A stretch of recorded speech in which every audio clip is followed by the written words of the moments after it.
If you've ever taught a concept and thought they memorized it, but they just don't get it, well, welcome to the club and welcome to Math Actually. This is the podcast where we get real about what works in the math classroom with no fluff, no fear, and no formulas that you have to fake your way through.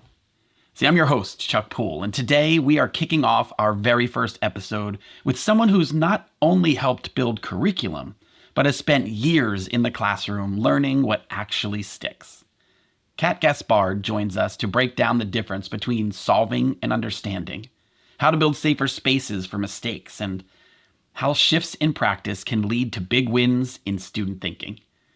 We're going to talk through group hacks, real-time checks for understanding, and why visual models aren't just for little kids anymore. So let's get into it. Hello, Kat. Thank you so much for being here on our podcast. We're so happy to have you as our very first person that we're going to be interviewing for this podcast. And it's just such an honor to have you here with us on Math Actually. What I wanted to do was talk to you a little bit first, before we get into questions. You've always said that math isn't just about solving, it's about understanding. So what would you say the key ingredients are to make that happen? Thanks, Chuck. And thanks for having me on. And I'm very honored to be one of the first guests for this podcast. And I think you start with a really important question. And it's the difference between solving and understanding. And honestly, I think the first thing that's important is acknowledging that they're different things. Solving is a skill. Understanding is the why behind it, right? And in terms of when you're checking for students' understanding or even writing learning goals, I really think that it always needs to be focused first with what you want students to understand, making the mathematical point, right, at this lesson, and then insert where solving has its own place, because there's multiple representations. Procedure and skills is one of them, but there's also reasoning and conceptual understanding, which is, it's a tripod. It's all are important. Ingredients, though, to bring out understandings really starts with the mathematical tasks that teachers design that aren't just about the answer and solving for X, right? And then on top of that, creating and making that space for understanding in the classroom where the teacher's questions are focusing more on the why and not the answer. And also providing that safe classroom environment where students can grapple with the ideas and make mistakes, because understanding doesn't happen like that, right? It's definitely a trajectory, and not all students are on the same one. And that needs to be okay and understood in the classroom. Yeah, I agree. I think as a teacher myself, I think that is such a crucial thing to really understand, is that when the classrooms are that safe space, when we have that environment where our students can make mistakes and be okay with that, I think it really opens the door to so much and so many things. And I love those ingredients. I think that if we were thinking of a recipe for success, those ingredients would definitely be an aspect of that, right? I think any math teacher or teacher in general, one thing I've learned is when we do have a lot of those aspects in, but especially that you had said, building that culture of understanding in the classroom that things are okay, I think that makes a big difference. That's cool. Now, I think I wanted to kind of start too with my first question, I guess, and really kind of get to the root, really kind of dive in. And my question would be, what, in your opinion, what is the real difference between teaching kids to memorize and then teaching them to understand? I think that's a big question that a lot of math teachers have and maybe struggle with. And I'd love to know what you think. You added a great word into the conversation around understanding, and that's that element of memorizing. And where does that fit in the mathematics curriculum? I see it as kind of a side thing, right? Understanding to the forefront and not focusing on students memorizing formulas, right? Or multiplication tables or steps, even how to solve a two-step equation. That loses purpose, loses meaning, and it's not mathematical. You could actually have them memorize 4 times 8 is 21, and they would, right? Without even checking to see what that means. And then in a classroom, too, we need to remember to not focus on steps all the time and to invite students' input into the process more and not just say, well, just do it like this, right? Or memorize this.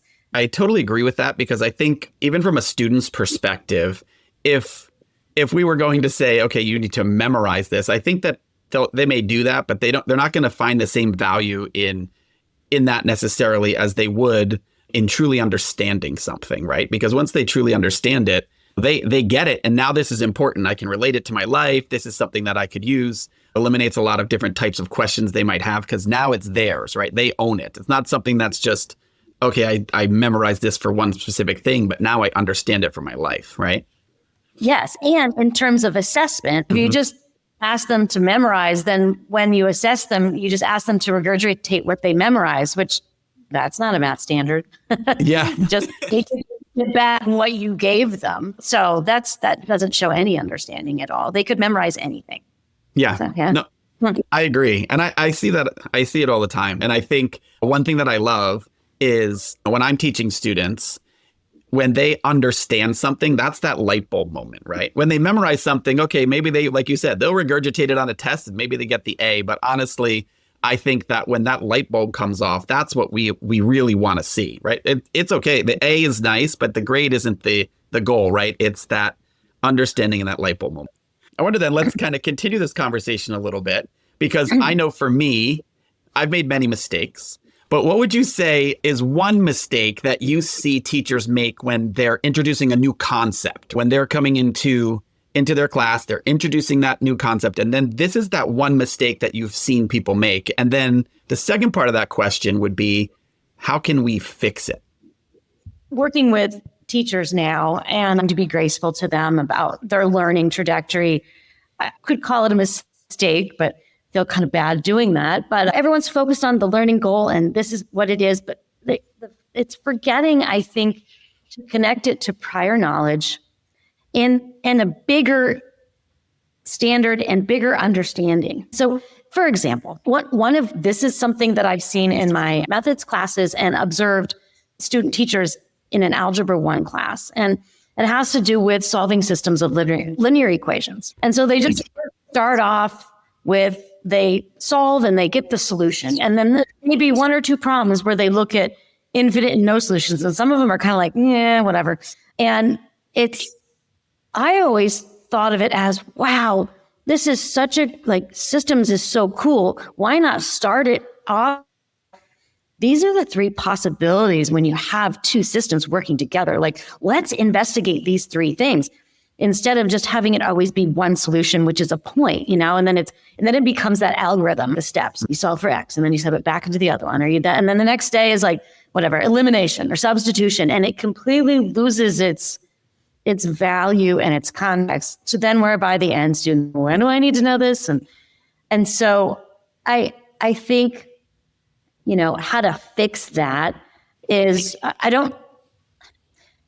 that's also a tough one, because we need teachers to feel comfortable enough in the curriculum and in the content, which from my own experience, for me to actually teach a lesson of systems like that took me over 5 years to grasp really honestly, the best launch of where you didn't have kids at the end going, what? I don't know what, and I'm like, why did they make that mistake? It seems so senseless. Why wouldn't they catch it? And here I was teaching the procedure without the conceptual understanding part to it. But that took me really investigating the content and having years of students make the same mistake on assessments. So, yeah. And I think that's a good point. I think sometimes, I know that I'm like this sometimes, but I think a lot of teachers can get very frustrated, right? When we make a mistake, and for lack of better terms, a mistake, but if we do something that didn't necessarily work, or we can't figure out why this isn't working, we kind of want it to be fixed now, right? And I think the key thing is in what you said, we learn from those mistakes, especially as teachers or educators, and learning from mistakes takes time, right? So in order for us to find that true solution, just like you said, it took years for you to figure out the solution to this issue. And I think that's something that oftentimes as teachers, we're not told. We're not told that it's okay, number one, to make the mistake. And number two, it's okay to take time to fix said mistake, right? And I thought that was really well put and very relatable in the fact that, honestly, like, you are this person who is authors of many books. You helped write the curriculum here. Like, you know your stuff, and you're here saying, it took me 5 years to figure this out. I think that is something that's really, really an encouraging thing to me as a teacher and to any other teachers out there that might be thinking that they need to have this fix now and maybe something's wrong with them because they can't figure it out. It's really encouraging to know it's okay to take your time to fix the problem. So that's really cool.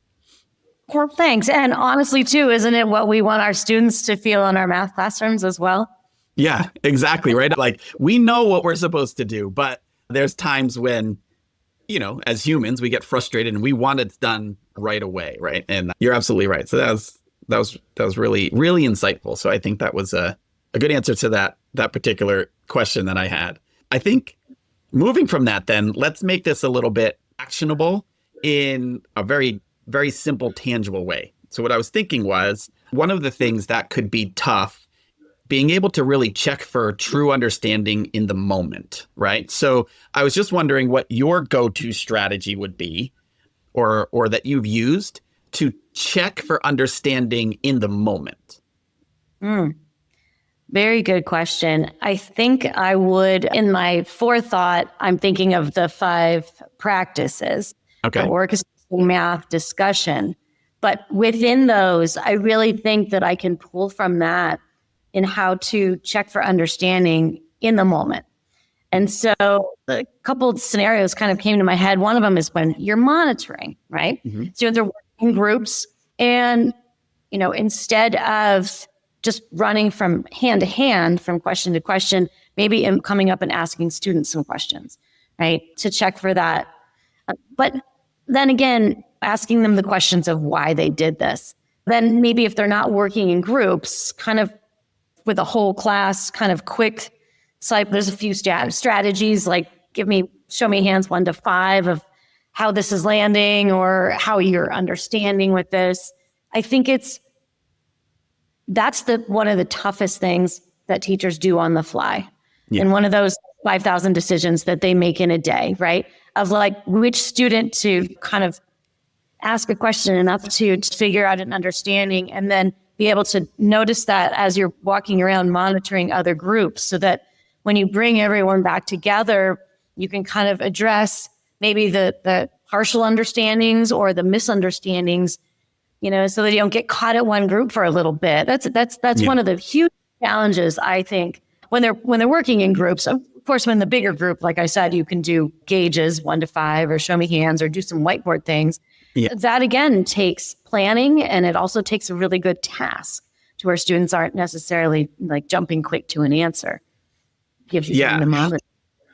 No, that's true. And I like that point. It does take, I like how you said, it takes a really good task, right? Because that task is important, because if it is a task that they're just jumping to answer, right? Now all of a sudden it becomes a lot more difficult.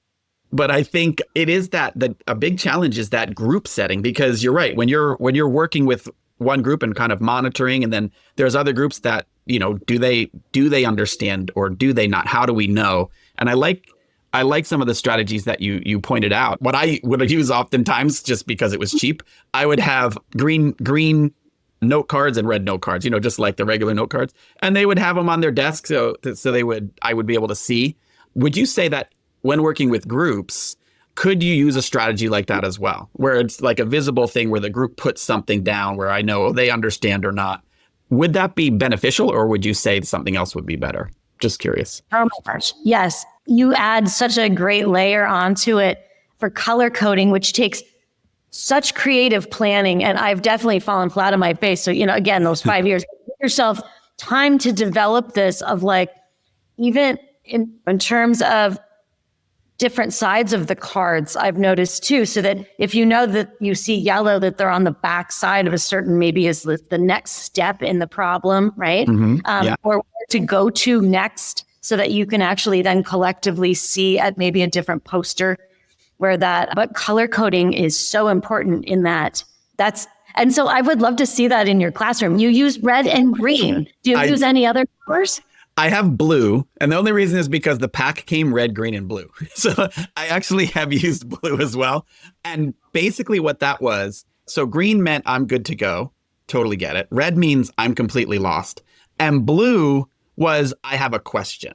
So that's kind of how I laid them out. So basically, if I'm walking around with groups, what they know is if they have that blue card there, I know I'm coming over to address a question. So what they'd have to do is I would have them literally write their question down, whatever it might be, and then they can continue working until I get there. So when I show up, they read me what their question is, and then we tackle it. If it's absolutely red and I'm if I'm with a group and they're getting it, I might say, okay, here's just a task for just 5 minutes I want you to work on. I'll be right back. And I'll go and see those red groups and see what the issue might be because they're completely lost. That's how I've used them in the past. And if they're green, I know they're good to go. I love that. And speaking of using kind of things that you have in your classroom, sticky notes. That's one thing where if there's been a question, or I'll pose a question that I've had in my lesson plan where I'm going to do a set check for understanding, and I have them write it and come up and stick it up on the whiteboard. And then as they go back to work, I go up and I kind of arrange them into clusters of the different responses that I got, or the different questions, or the question I posed. And then we have a little discussion about that. And then I know where to kind of pick up from and go. Love it. That's cool. That's awesome. Well, I think that leads me to another question. I have a couple more questions for you for this inaugural episode. The next one it reminded me a little bit because of the visual aspect of it. So I wanted to talk a little bit about visual models. And I'm curious your thoughts on how teachers can use them to help abstract concepts land more solidly, if that makes sense. There are so much. There's a lot of rich visual tasks that need to be tasks to begin with, right? But you could the first thing that came to mind when you said that was the famous old stairs and towers pattern, right? Okay. So you have a certain set of stairs, and then you have to predict the fourth one, and same with towers and things. And it really presents opportunities there to use things like blocks, right? Mm-hmm. And then, believe it or not, find ways to get the blocks to what the equation is and represents, the quadratics for those, right? Yeah. There's also the Punnett squares, right? Are unbelievable for polynomials. And so this, though, I think I'm still learning visual models for now. It's kind of been my passion for the past maybe 7 years or so, to where I'm now moving into imaginary numbers and figuring out how to model those, because we weren't taught that way traditionally with patterns and things like that. So the visual models are amazing, but yet I really think that teachers need more practice, more fun, and more ways that they can see the connections so that they could bring that to their kids, because it is really challenging for an Algebra 2 teacher that is looking at geometric sequences, right? Mm-hmm.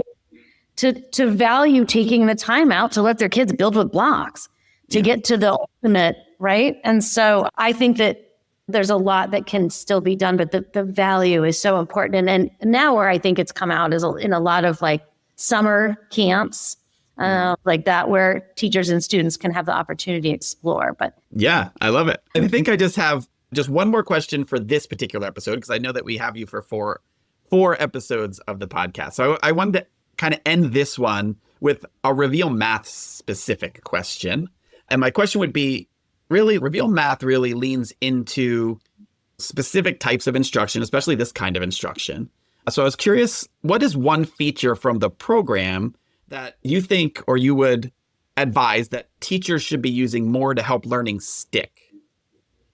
I love the Explorers. Okay. Absolutely. And the Explorer activities do the best job of creating that visual model. I really appreciate the visuals in that and the deeper questions that are related to understanding. I would say go for the Explorer ones. Don't skip those. I know that, we just talked about time crunch and things like that. And things are, they conversations get so rich. And that's another reason I work back, I can't get the rest of the chapter in. But just limit yourself, at least, just try them, jump in. They're so fun. I really think those are the best part. That's awesome. I always think that sometimes when we can get them in those rich conversations talking about math, I think that we can really then get them even more interested and invested in that learning. So then when we go through the lessons themselves, now they're all in, right? They're ready to go as learners. And I think that's awesome. So I think I would have to agree, like those are definitely things that nobody wants to skip. And for that one reason, if we can get them to have those rich conversations about math, I think we've won. So that's it for episode 1 of Math Actually, and Kat seriously brought some gold. But before you go, let's hit the Math Actually recap. In other words, your quick takeaway list from this episode. Number 1, understanding is greater than memorizing. So remember to focus on the why, not just the steps. Number 2, connect to prior knowledge before you launch into new content. Number 3, use group monitoring and even color cues to check for understanding on the fly. Number 4, visual models matter. And number 5, don't skip the explore sections in Reveal Math. They seriously lead to deeper thinking and much richer math talk. So if something that Kat said today made you pause or nod or rethink your next lesson, that is the good stuff, and that's what we're after. So please just share this episode with a teammate and follow us for more weekly math talk that's honest, practical, and classroom tested.